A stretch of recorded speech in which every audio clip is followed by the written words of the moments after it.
Thanks for joining us for This Is SoIN. I'm Angie Fenton. Today we're doing a deep dive with a performer who's rocked with everyone from Gene Simmons to Billy Ray Cyrus.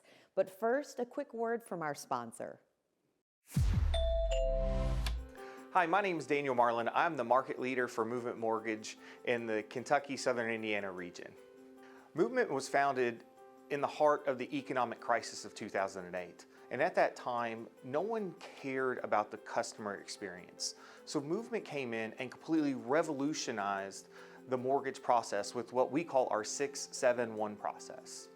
Our goal at Movement is to make the home buying process fast and efficient and stress-free.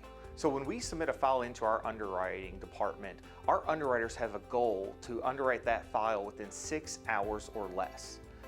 Movement wants to be an active participant in the communities in which it serves. We want to reinvest in those communities to leave it better off than in which we found it. At Movement Mortgage, we exist to love and value people.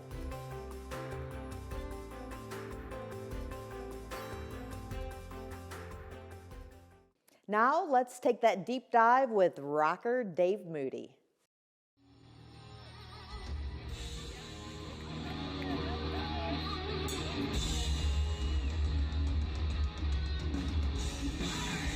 Dave, I've known you since, 2005? Walk back even further than that, though. Who did you want to be when you were a little kid? Oh, wow, that's easy. I remember in like 1976, sitting on the porch at my home, and I'm going to try to make this a long story short. A UPS man came to the door, and he brought a package, and everybody was asleep. It was on a Saturday morning. And he says, "Hey, young man, can you take this into the house?" I said, "Sure, no problem." And I took it in the house, and it was a big box, and I opened it up, and it was all these albums. And I just looked through them. I started looking through them. It was Bob Seger, and it was Statler Brothers, and Dolly Parton, and I just kept, feeling my way through the albums. And I got to this one, and I pulled it out, and it was Kiss. And I looked at it, I go, "What is that?" And it was Kiss Destroyer. And they look like superheroes. It looked like my Batman comics. It looked like, and I took the album out, and I put the needle on the record, and I heard na-na-na-na-na-na-na, and I went, "Oh, something's happening." And the next thing I know, I swear to you, Angie, not many people can say this. At 6 years old, I knew what I wanted to do with my life. That very moment, I went, "I'm doing that." And that was the moment. How have you built to where you are now? What band? When did you first start performing? There was a band back in, I was about 18 years old, 17 or 18 years old, and my buddies got together, and I didn't have any musical talent at all. I mean, it was, I couldn't play an instrument, I couldn't sing, I couldn't do anything, but we formed a band, and it was just a punk rock band. And we got together on the weekends and just bashed out songs. And the very first show that I ever did was at Carl Casper's Custom Auto Show. Oh my goodness! And that was over there in the south wing of the fairgrounds. And Uncle Ron Clay and Troy Roebuck introduced us before we went on the show. Yeah, that was my first show, my first band. Anything that I did musically I was about 18 or 19 years old. So when I met you, you were a part of Tark Bus. Correct. And I believe one of the first places I ever saw you perform is New Albany, what was then Wix and is now our Parlor, which is amazing. Yeah. And just to think of that little stage. What do you remember from way back then, that time in your life? I treat everything the same, Angie. That little stage is just as important as any of the big stages that I get on. And the people sitting in front of me, it doesn't matter if it's one person or 10,000 people. Everybody matters. And I don't say that because of the times we're in and all that. I mean that. Anybody that's watching me that has took time to sit in front of me and listen or give me that time, it's so important.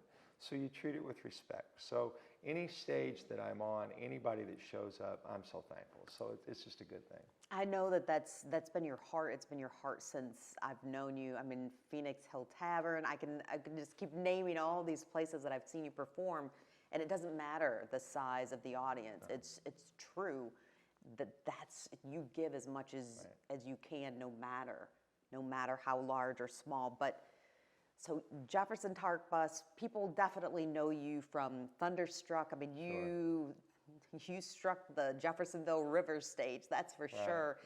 But you left in April. Yeah. April of this year.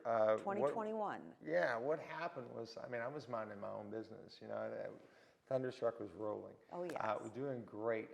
And I get a phone call from a band called Hairball in Minneapolis. And just an amazing product, amazing opportunity. And I really had to go to Jesus on that one because it was tough. I mean, it was tough because I love my guys. I still love my guys, and Thunderstruck is still kicking. And they're still doing great. And it was tough because that's my family. Those are my people.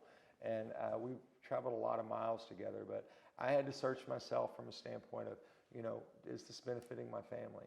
Is this going to be something great in the long run? Is this going to be something that is going to do me well in the future? And all of the answers were yes. And there was only one thing going no. And but the band they go, Dave, you got to do it. You got to take it. You got to take it. So it's just amazing how I have to ask because you just opened that door. There was one thing going no. What was saying no? Well, I didn't want to leave them. I didn't want to leave my guys. But they said go. Yeah, well, I will tell you something. In this band, or in Thunderstruck, when we was together, there was always the discussion of, if something happened where we got a better opportunity, if something happened where somebody came and offered me something better, would you be upset? I go, as a matter of fact, I would be happy for you. I would push you out the door. I would tell you, you're no longer welcome here. You can come back and visit, right? But you can't stay here. I'm kicking you off the bus. Hand to God, true story. This Hairball opportunity comes on. This will speak to the culture of Thunderstruck and the way they still are. The job came up. I had the conversation. I told them, this is what happened. This is the opportunity I have.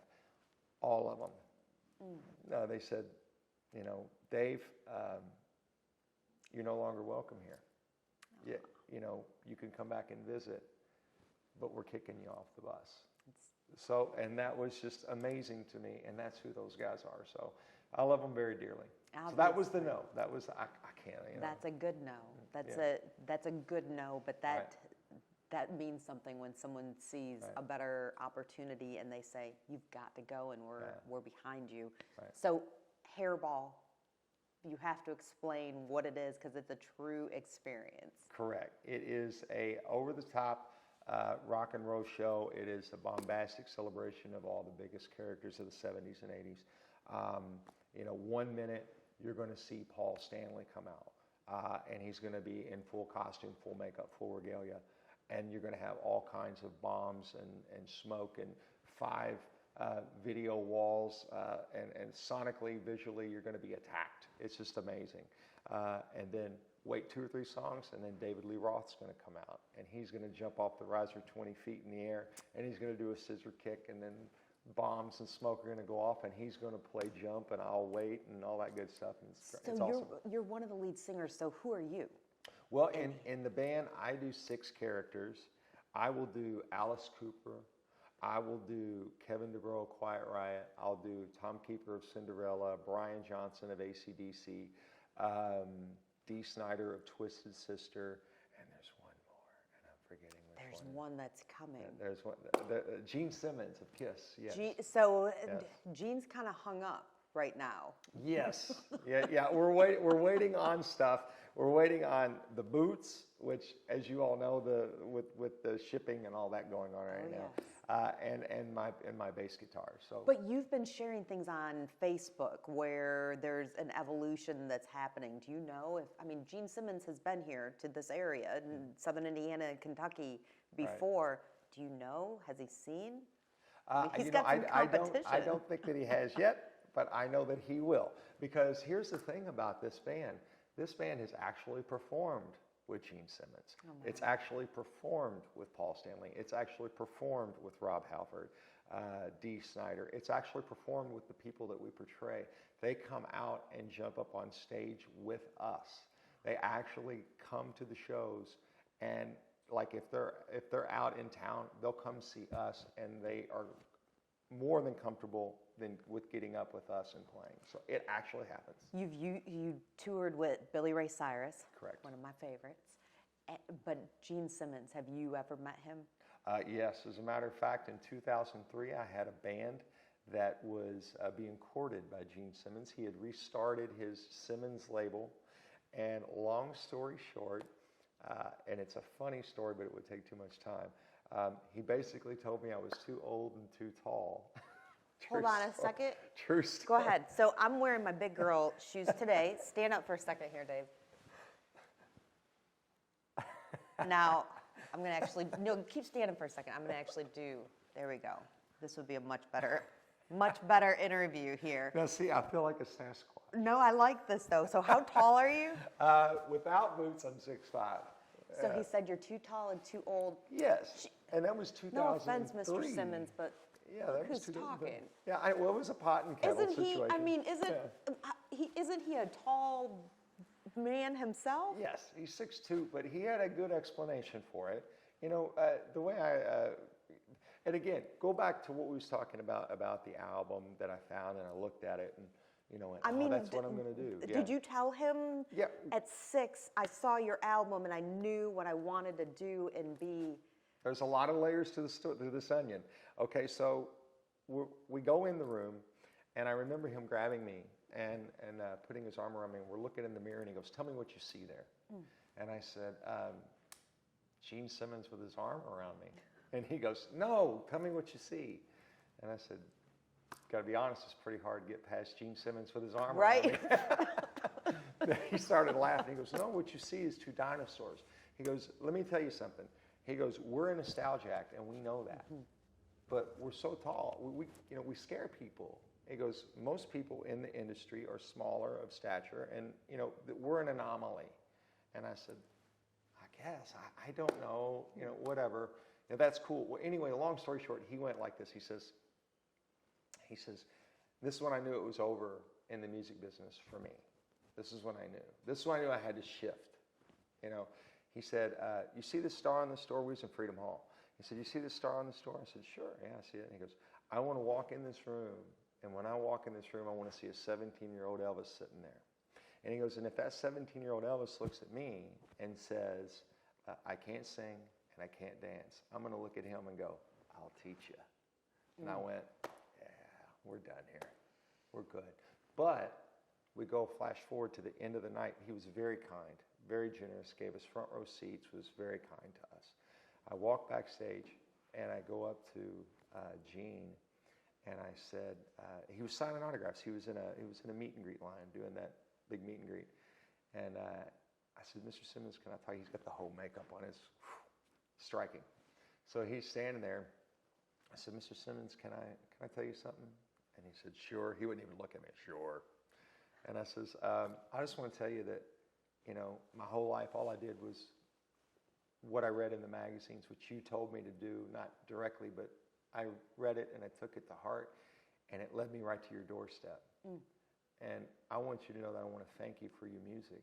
I want to thank you for everything that you've given me from an inspiration standpoint, regardless of what's happened here tonight. I want to thank you." And he just stopped in his tracks, and he goes, "Just a moment." And he says, "Dave, I can see that you're a really nice guy, and you are." He goes, "But I am one person." And he says, "Now, granted, I am Gene Simmons." And he didn't say that like Sure. But he goes, "But I am one person." He goes, "If a doctor tells you you have cancer, are you going to seek a second opinion?" And I go, "Yeah." And he goes, "You ain't going to quit, are you?" And I go, "No." And he goes, "That's my boy." Flash forward 3 years later, I got the job in Billy Ray. I wrote him a note. I sent it to him, and he emailed me back, and he said, "That's my boy." Aww. So it was really cool. Good stuff. That just gave me some goosebumps. Yeah, right good stuff. there. Yeah, Oh. really cool. And then I offered him tickets to the show. Did you give him front row? I told him, I said, I got tickets to the Billy Ray show if you want to go. You are, I mean, a true lesson in don't give up. Oh, no. I mean, you embody that in every thank fashion, you. but you have a family. Yeah. You have a family, including some wonderful furry family members who have always been your heart, but you have a wife, Mary Moody, Mrs. Moody. Yeah. What is life like for the two of you with you traveling? You know, I've said it before, you know, we know what we sign up for. Yes. We know what we sign up for. When we got married, she knew what she married, better or worse, you know, as they say. But she's awesome. There's nobody in the world that can put up with my schedule the way that she puts up with it and keep me organized and keep me straight and keep me on the path, if you will. She's the boss. She's the big toe. I'm just the guy, you know, out there jumping around like a Muppet, you know. So I'm, you know, she points, I go. You know, what she says, I do. You know what I'm talking about. Keep your head down, your mouth shut. As you point behind the camera to my husband, who is back there. But I mean, when I say you know what you signed up for, usually that means that we've adopted another animal. But Correct. this is a little different, although you do that as well. It's kind of the same thing, right? I mean, It definitely is, but keeping you on the straight and narrow as well. Some things in your own life have changed for you. Sure. Oh, yeah. You know, I mean, with everything that goes on in my life, you know, you got to stop and take perspective. You got to stop and look at things. You just got to make sure that you're walking correctly. You know, and if you're not, you have a better chance of screwing it up. So I sit down every day and think about my day and think about how grateful, how thankful, and how humbled I am by the opportunities that I'm given. And it's amazing. It really is. You know, so I'm very fortunate. Can we talk a little bit, because I look at your Facebook page often. We've, like I said, have been friends for a long time, but you talk to people all over the country and find commonalities. But something you share, you know, if you just need a friend, if you just need someone, you share things that just make people willing to connect with you. But you also share things about like sobriety. Sure.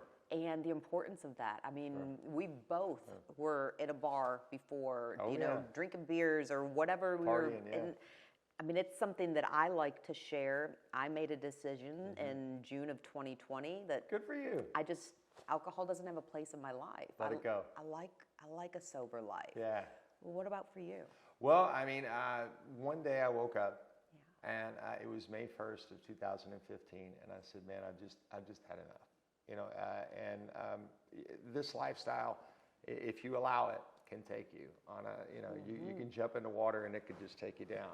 You know, so I had to pull myself to the side and really address, you know, my mentality, the way that I was approaching things, and realizing that, hey, you know, this is rock and roll, but you also got to pay attention to what you're doing. So the minute that I made that decision is the minute that everything started just turning big time. And I tell anybody that'll listen, the only thing that I lost when I quit drinking was the BS. You know, there was no more apology tour the next day. There was no more calling people up and go, what did I say? What did I do? None of that stuff. It all left, and I didn't have to worry about it. And the truth of the matter is if and it's no cliche, but it is true. In my line of work, if I can do it, then literally anybody can do it. You got to understand, I get offered everything. And when I say everything, I mean everything. So how do you do it, though? How do you? I like, you know how I am. I got a sense of humor about it. I'm getting drunk right after this interview. I'm just kidding. Right. I'm just kidding. But it's a joke. It's a joke. Right. But it's one of those things where I have a sense of humor about it. Yep. I have to have a sense of humor about it, because if you don't, you know, you can't treat everything so seriously all the time. You address your problems and you you work the program. You just make sure that you stay healthy and focused, and that's the way to do it. But what would you say to someone, whether it is by choice or someone realizes they have, a problem and they truly need help? What would you say, just how to get started? Well, you got to want it. That's it. That's the key. That's the whole thing. I mean, I remember I called my buddy up and I said, hey, man, I think I want to quit. And well, call me when you know that you want to quit. Mm-hmm. And he hung up. And I went, oh, okay. And then I remember, God rest his soul, Doug Florio. Oh, yeah. One of the greatest human beings ever, and just such a wonderful man. Hugely responsible for my sobriety. He was just always, Davey, you're better than this. You know, he was always, you can do this. And horrible New York accent, I know. But he would always pull me to the side and goes, you're meant for better things. You're meant for greater things. You have more to offer than just being an idiot on a stool drinking shots. So come on, and he had that mentality. And then I had several friends that would talk to me about it, and now I offer that advice to other friends. Like, you got to want it. You got to want it. That's it. Do you remember the exact day that you had either your last drink or your first day without? Yeah, it was May 1st of 2015. It was Derby Eve, and my mindset was, if I can do it, because everybody knows Derby Eve. I mean, come on. That's the deal. Derby week, 2 weeks of Derby leading up to it, it's off the hook, So my thing was, if I could get past Derby Eve and Kentucky Derby and just get that'll start the ball start rolling. Well, I've never looked back. I just kept going, and the next day, and the next day, and the next day, now I don't even think about it. Now it's nothing. It's not even a big deal. But it was tough. But it was, again, it's a mindset. You have to want it. You got to be sick and tired of being sick and tired. You got to, the whole deal. All the cliches are true. And if you apply yourself, it's just like anything. You can do it. And whether you need help with it or not, it's funny because I will joke as well about, who stops drinking alcohol in a pandemic? Right. Like, I'm still on the fence about it. But when you could stay home. Except now I'm just like, I like my sober life. Yeah, I like feeling good, waking up in the morning. I like waking up in the morning, getting up early. I like, seeing the sunrise. And Sunrises are beautiful. It's cool. It is cool. It's great. But speaking of cool, what is the coolest part about standing on stage? You've got thousands of dollars of pyrotechnics going on, something like 15 semis that assemble this entire experience, and you're looking out and you see thousands of people rocking with you. Yeah, it's church. It's church. I don't know if you've ever been in church and felt the Spirit move you. I call it rock and roll church. It's church because everybody's together. Everybody has the same mindset. Everybody wants to have fun. Everybody's got their fists in the air, spilling beer on their buddies, singing their favorite choruses to the songs that they grew up on. It's generational. You look out, you see grandpa's sons and grandsons, grandma's daughters and granddaughters. You see people with your shirts on, with other band shirts on. The smell of it, the look, the sound, the feel, it's cool. It's like being on a big horse. And you got a microphone, and you're going, yeah, this is cool. Let's move over here. You have the microphone. You continue when people watch you on stage. I'm not even going to try to guess ages or anything. And I'm one of those, as I get older, I keep saying, oh, I used to think this age was ancient. But I'm going to do more, and I'm going to keep doing more. Right. Are you ever too old for rock and roll? I just saw Mick Jagger at 78. And he kicked butt, didn't he? And I said this when I saw it. I remember when I got my ticket I said, man, this is probably going to be it. We're probably not going to get to see this again, and that's okay. I'm just going to go say goodbye. Well, they didn't get the memo, because I'm telling you, on a stadium stage with a catwalk that goes out to the 50-yard line, and the stage that spreads the length of the field, he was all over. Mick Jagger was everywhere, and ripped, cut, and looking good, sounding better than ever, like a kid. And I'm like, I hope in 10 years, I'm going back when they're 90. And I'm going, man, this is probably it. And we'll probably be wrong again. So no, there's never an age. They keep upping the bar. If Mick can do it at this age, if Keith can do it at this age, if they can just keep going, I'm going to keep going. I'm not going to stop. Why? You know, it's like Willie Nelson said. He said, people keep asking me when I'm going to retire. He says, well, I play music and golf. Which one do you want me to quit? You know? So that's the truth. So rock on forever. Forever.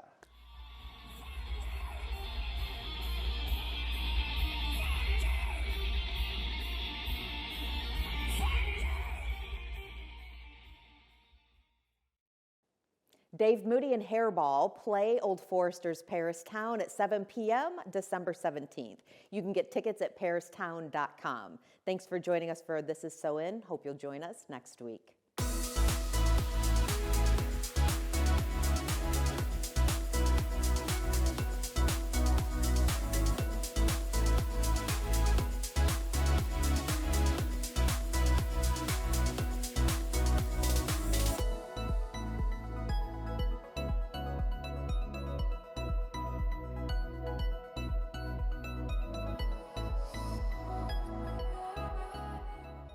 What defines Southern Indiana? Community. The people. Rejuvenation. Local businesses. Sports. Animals and people. Small town. Culture. Community. Great place to own a business. People. Tight-knit community. Tradition. Friends. Neighborhood gatherings. Food is awesome. Southern Indiana is home.